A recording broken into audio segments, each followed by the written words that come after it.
उत्तराखंड में चमोली आपदा के समय फरवरी के महीने में जिस गांव में इस आपदा ने तबाही मचा दी थी, जिस गांव का नाम जुड़ा है चिपको आंदोलन के साथ, भारत और तिब्बती सीमा के बीच यही गांव बसता है जिसका नाम है रैणी गांव। जोशीमठ से करीब 23 किलोमीटर दूरी पर रैणी गांव स्थित है और यहाँ पर और भी गांव हैं जिनकी कुल मिलाकर जनसंख्या केवल 2000 तक ही है।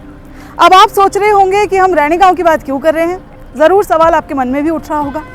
तो आपको बता दें कि रैणी गांव कोई आम गांव नहीं है, बल्कि क्रांति का एक महत्वपूर्ण गांव है और इसी से जुड़ी है एक बहुत ही अहम कहानी, जो कि है चिपको आंदोलन की नेत्री गौरा देवी से जुड़ी।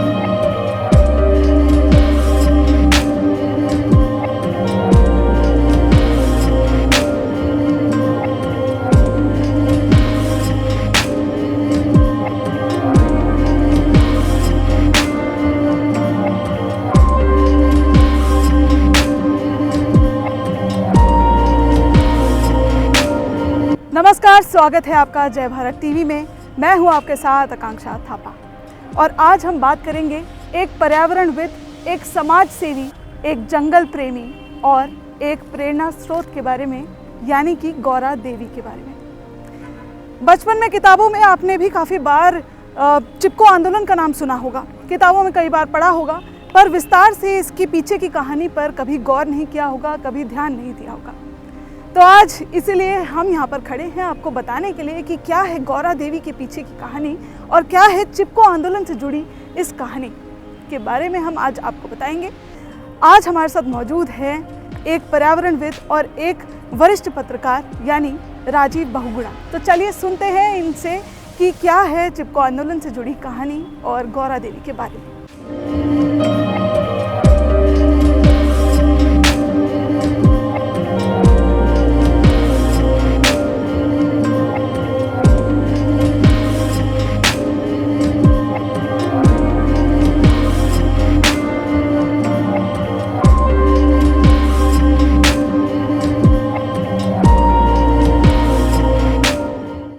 गौरा देवी उत्तराखंड की जो मातृशक्ति है, उसके उद्दाम स्वरूप का वो प्रतिरूप थी। और मुझे ये सौभाग्य हासिल हुआ कि जब चिपको आंदोलन शुरू ही हुआ था तो मैं उसके पहले दिन से ही इसका सिपाही रहा और उनकी पुण्य भूमि पर मुझे उस समय 73-74 में काम करने का अवसर मिला। गौरा देवी ने पूरी दुनिया को एक नई दृष्टि और एक नया दर्शन दिया।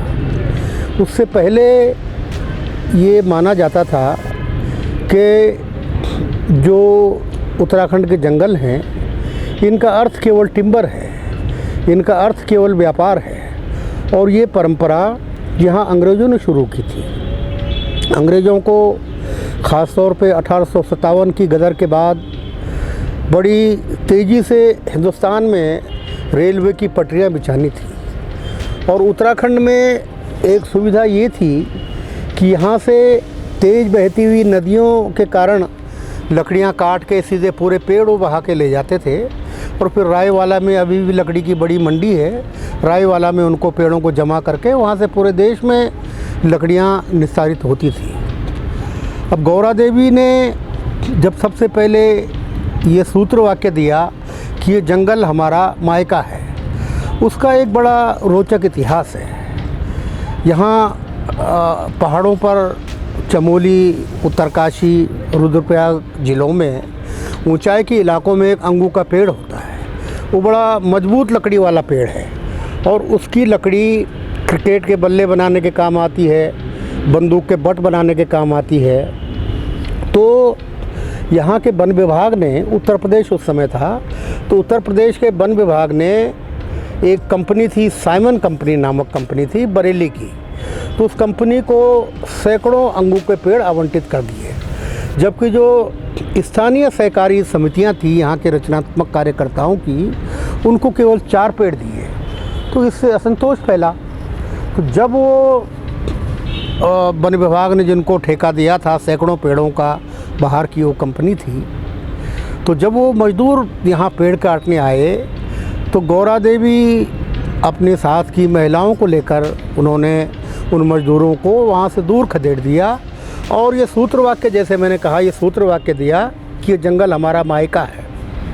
अब इस छोटे से एक वाक्य में पूरी इकोलॉजी और पूरा यहाँ का सामाजिक और आर्थिक सिस्टम उत्तराखंड का नीत है। तो जब उन्होंने देखा कि यहाँ के जंगलों को, हमारे बहुमूल्य पेड़ों को बाहर के ठेकेदार सरकार की मिली भगत से काट कर ले जा रहे हैं, तो उनकी दूरदृष्टि ने इस बात को भांपा, इस बात का आकलन किया कि जंगल अगर इसी गति से कटते रहे तो हम बर्बाद हो जाएंगे। और संयोगवश इस घटना के कुछ ही साल पहले, 1-2 साल पहले, चमोली ज़िले में ही और रुद्रप्रयाग ज़िले में बहुत भीषण बाढ़ आई थी, भूस्खलन हुआ था, जिसमें कई लोग मारे गए, सड़कें पुल कई टूट गए। जैसे कि केदारनाथ आपदा कुछ साल पहले आपने देखी, ये उसी तरह की आपदा थी कि जिसमें भारी नुकसान हुआ था। और इस बात को वैज्ञानिक अपनी किताबों को पढ़ के या अपनी प्रयोगशालाओं में परीक्षण करके बहुत बाद में इस निष्कर्ष पे पहुंचेंगे, लेकिन जो लोकल विजडम होती है, स्थानीय लोगों के जो अनुभव हैं, उनका जो संचित ज्ञान है या उनकी जो स्थानीय मेधा है, उसके आधार पे उन्होंने ये बात जान ली, इस बात को ताड़ लिया कि जो लैंडस्लाइड हो रहे हैं, जो आपदाएं आ रही हैं, जो बाढ़ें आ रही हैं, ये पेड़ों के अंधाधुंध कटान के कारण हैं।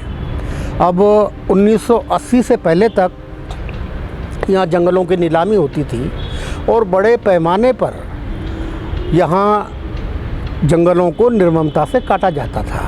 तो 1972-73 में जब चिपको आंदोलन शुरू हुआ तो उसकी पहली परिणति या पहली फलश्रुति ये हुई कि उत्तर प्रदेश सरकार ने 1975 में वन निगम का गठन किया, ठेकेदारी प्रथा यहाँ से समाप्त की और ये तय किया कि जो सरकारी एक उपक्रम है वन निगम, उसके ज़रिए पेड़ों की कटाई होगी।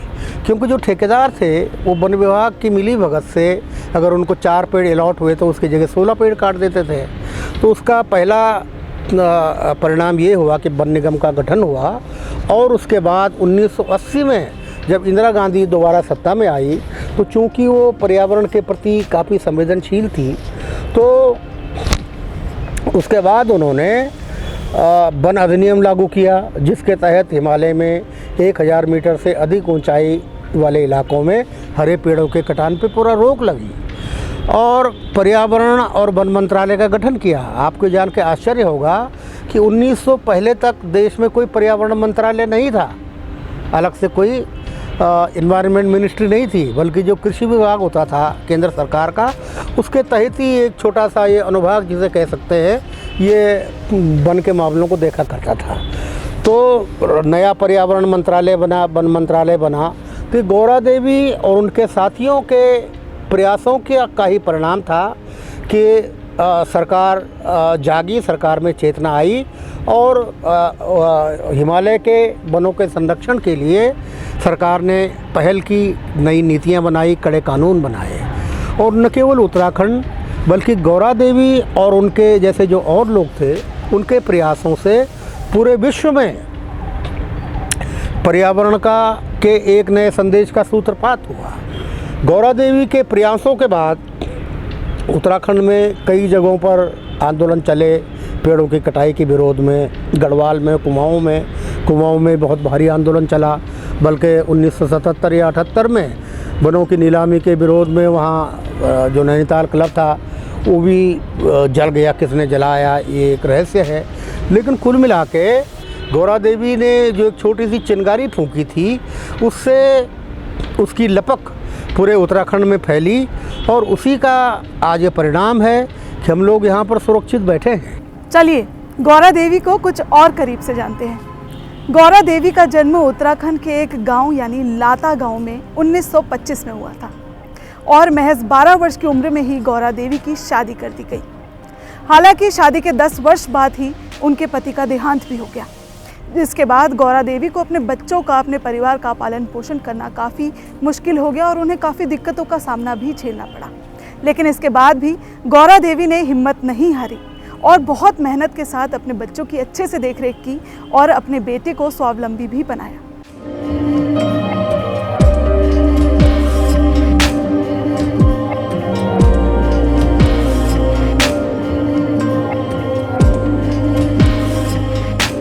गौरा देवी की शादी 11 या 12 वर्ष की उम्र में हो चुकी थी और जल्दी ही वो विधवा भी हो गई। उस समय पहाड़ में महिलाओं की शादी छोटी उम्र में कर देते थे और वैधव्य के बाद उन्होंने हार नहीं मानी। गौरा देवी ने भी पूरे परिवार का बोझ अपने ऊपर आने के बाद हार नहीं मानी, बल्कि पशुपालन करके या खेती करके अपने परिवार का पालन पोषण किया। एक गढ़वाली कविता मुझे याद आती है कि खणी खणी छणी छणी बगणो चो माटो, अब उदा जाना को लगणो चो बाटो। कि पहले मिट्टी बहती है भूस्खलन से, सॉइल इरोजन से, भूख शरण से, और उसके बाद धीरे धीरे आदमी भी मिट्टी के साथ मैदानों में बहकर चला जाता है। अभी आपने देखा कि कुछ ही समय पहले ठीक गौरा देवी का जहाँ गांव है उसी इलाके में भारी भूस्खलन होने से आपदा आई थी और उस आपदा के पीछे वहाँ चल रही एक स्थानीय पनबिजली परियोजना थी। स्थानीय लोगों ने कई साल पहले उसका विरोध किया था। हिमालय के इलाकों के लिए तो इसे ब्रह्म वाक्य मानना चाहिए कि जब तक यहाँ प्रकृति संरक्षित रहेगी, जब तक यहाँ पेड़ रहेंगे, जब तक यहाँ जैविक विविधता रहेगी, जब तक यहाँ तरह तरह की जल संपदा, नदियाँ, हमारे झरने, हमारे तालाब, हमारे पोखर, हमारी झीलें सुरक्षित रहेंगी, तो तभी यहाँ का जीवन सुरक्षित है। अगर ये नष्ट हो गए तो यहाँ जीवन की कल्पना करना भी असंभव है। गौरा देवी आज भी अपने हौसले, हिम्मत और चिपको आंदोलन के लिए जानी जाती हैं और यही बात है कि वर्तमान में उत्तराखंड सरकार द्वारा महिलाओं के लिए बहुत सी सहायता भी दी जा रही है। जी हाँ, उत्तराखंड सरकार जो है वो अनुसूचित जाति, अनुसूचित जनजाति और गरीबी रेखा के नीचे की वर्ग की लड़कियों को 50,000 रुपया तक मुहैया करा रही है। उन्हें आर्थिक रूप से मजबूत बनाने में बिल्कुल तत्पर है।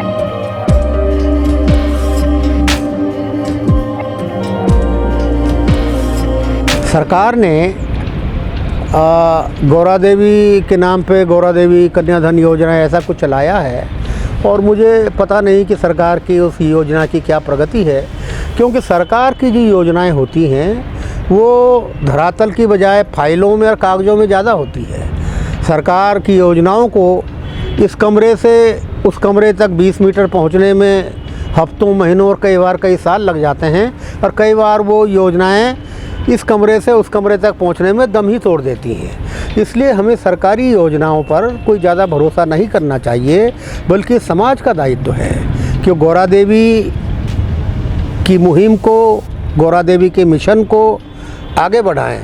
आखिर आप ये देखिए कि गौरा देवी ने जो मुहिम चलाई उसके पीछे सरकार थोड़ी थी, बल्कि तो सरकार के विरोध में मुहिम थी। इसलिए सरकार पे ज़्यादा भरोसा न करके, अगर सरकार जो करे वो ठीक है, उसका मैं खंडन नहीं करता, उसका प्रतिरोध और प्रतिवाद नहीं करता, लेकिन सरकार के भरोसे न रह के समाज को स्वयं से आगे आके पहल करनी चाहिए, तभी कोई अभियान या कोई योजना लॉन्ग लास्टिंग हो सकती है। अब जो यहाँ के समाज ने सैकड़ों साल पहले नहरें बनाई थी जिन्हें हम गूल कहते हैं, मसलन माधव सिंह भंडारी की जो बनाए हुए छेंडा है, माधव सिंह भंडारी का जो बनाया हुआ उसकी सुरंग है जिससे आज भी 300 साल बाद पानी बह रहा है, तो उसमें तो कोई सरकारी पहल नहीं थी, कोई सरकारी योजना नहीं थी, बल्कि वो लोक अभिक्रम से किया गया एक प्रयास था। इसलिए सरकार की उम्र 5 साल होती है, उसके बाद दूसरी सरकार बदल जाती है और फिर कोई दूसरी दिशा में चलना शुरू कर देती है। तो सरकार की उम्र भले ही 5 साल होती है, लेकिन समाज की उम्र 5 साल नहीं है। समाज की उम्र, समाज हज़ारों साल से चला आ रहा है और हज़ारों साल तक और अभी चलेगा। इसलिए सरकार की बजाय समाज पर ज़्यादा भरोसा करना चाहिए। समाज आत्मनिर्भर बने, समाज ऐसी योजनाओं को, ऐसे अभियानों को, ऐसे उपक्रमों को अपने हाथ में ले, तभी यहाँ जो गौरा देवी का स्वप्न है वो साकार हो सकता है। ऐसे लोग जो न केवल अपना योगदान देते हैं बल्कि समाज के लिए और प्रकृति के लिए बिना डरे एड़ी चोटी का जोर लगा देते हैं, हम आज भी उन्हें याद करते हैं। तो ये थी गौरा देवी की कहानी। ऐसे ही बहुत से महान व्यक्तित्वों और बहुत से महान शख्सियतों से हम आपको रूबरू करवाते रहेंगे, लेकिन फ़िलहाल के लिए मुझे दीजिए इजाज़त। नमस्कार।